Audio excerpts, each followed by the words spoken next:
So let's go ahead and let's dive right into this.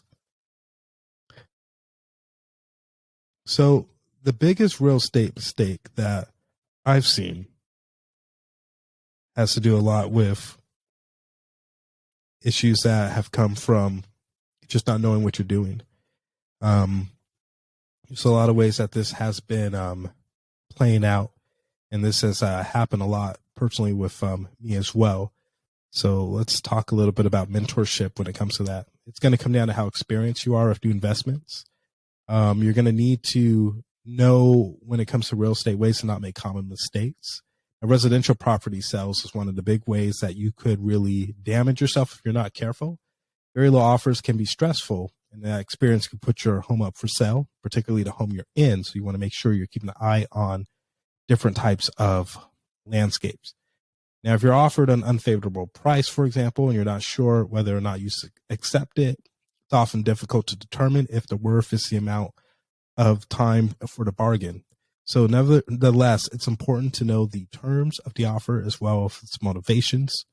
So all this is to help give you a guide and more chances of accepting the right offers. Let's go ahead and clap for that one.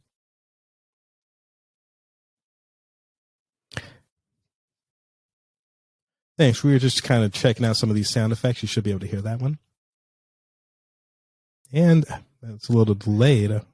Should be able to hear this one too. Oh, that's okay. No worries.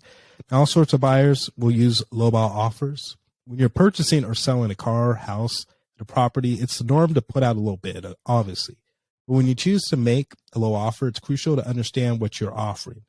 Then you can bargain a price and stay clear of the drama. It's another thing you want to really watch out for. You don't want to make the mistake of getting caught up in drama. It's going to really be a downer on you, especially when you're dealing with such tangible amounts of money. Now, offers that are lowball usually lead to an increase of price. In reality, they are really, rarely essential. So it's possible to make buyers aware of the importance of the offers made by the seller, but you really have to be in the know about what's the market saying for the price point. Now, an individual buyer can feel like an offer is too low, and that might be sufficient advice. But if the market is saying that offer is spot on, you really have to adjust the market. So sometimes, though, it might be worth countering. And that process of countering low offers and negotiating is one of the things that you're really going to watch out for. The biggest mistake you can do is go in and not knowing how to negotiate, make a lot of errors. That's something that you really are going to have to mentally prepare for and train your mind to really accept that this is something I can do.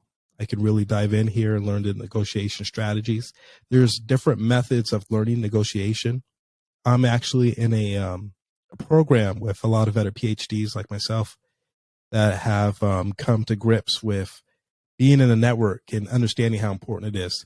So we actually have a branch that's all about negotiation. And I've been through a lot of those meetings, and I've learned a lot about negotiations and how important it is to make moves and actions based off of leverage.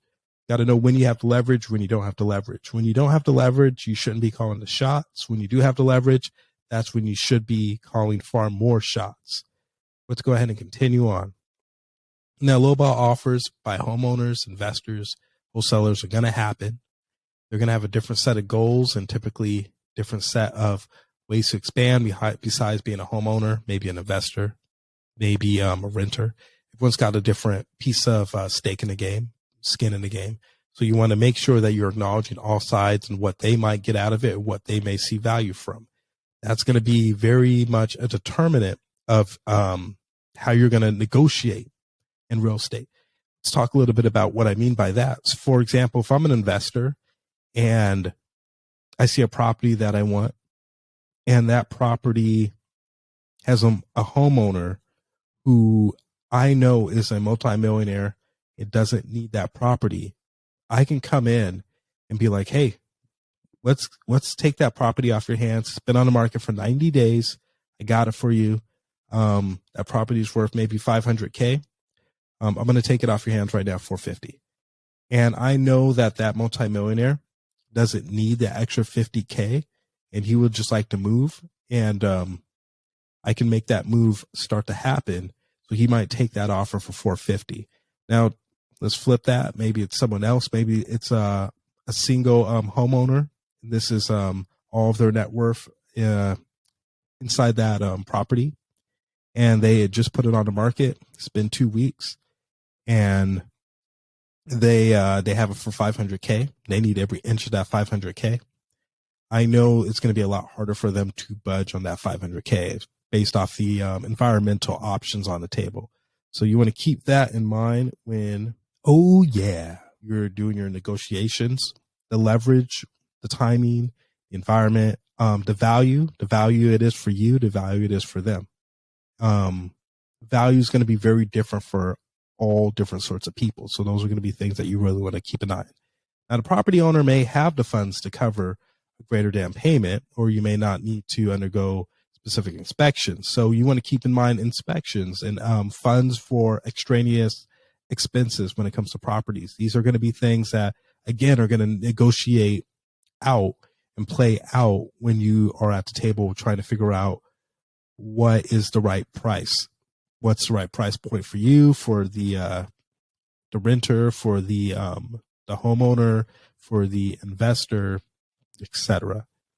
So keep an eye on lowball offers. Also try to understand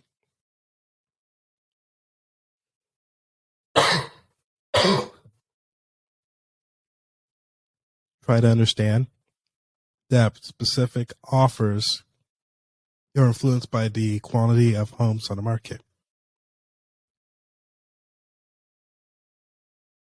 There we go. So we are going to, we still have more. Let's go ahead and dive in a little bit more.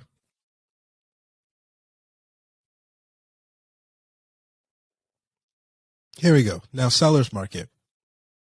Now, if it's a seller's market, it's important to understand that why you're selling a property in the first place could be very much a part of why some of these offers are going to be lower. Now, consider an amount of time that the house was on the market. If the property of the market was on for long or not sold, it might not be in the best shape. Could be costly for the area. These are things you really want to keep in mind when it comes to doing with a seller's market.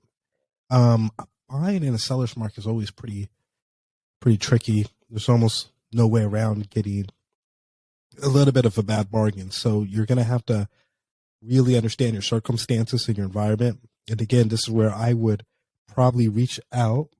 You can do it. You really can. Reach out and get some of the best help you can from people in the area. Again, people that you can see face to face are some of the best options I know. If you can't find people from word of mouth or online in the area that can help you out, then try to consider looking online and seeing if they could direct you to people face to face or in person. If you still can't, then try to find people that know how to hook up phone calls and monitors and Zoom, where you can always get a face to the name and see them, get a little bit of a bond and a personal trust behind it. If that doesn't work, then get them on the phone and call them and see if that can work. That should be the last resort, though. I always recommend, if you could, try a face-to-face operation, because that's going to give you the most opportunity for bonding with anyone that's going to give you real estate advice. So coughing aside, and thanks for putting up with that. I definitely need to get some water soon. Coughing aside, one thing you're going to want to do to really maximize your opportunities in real estate is highly try to avoid errors in negotiation.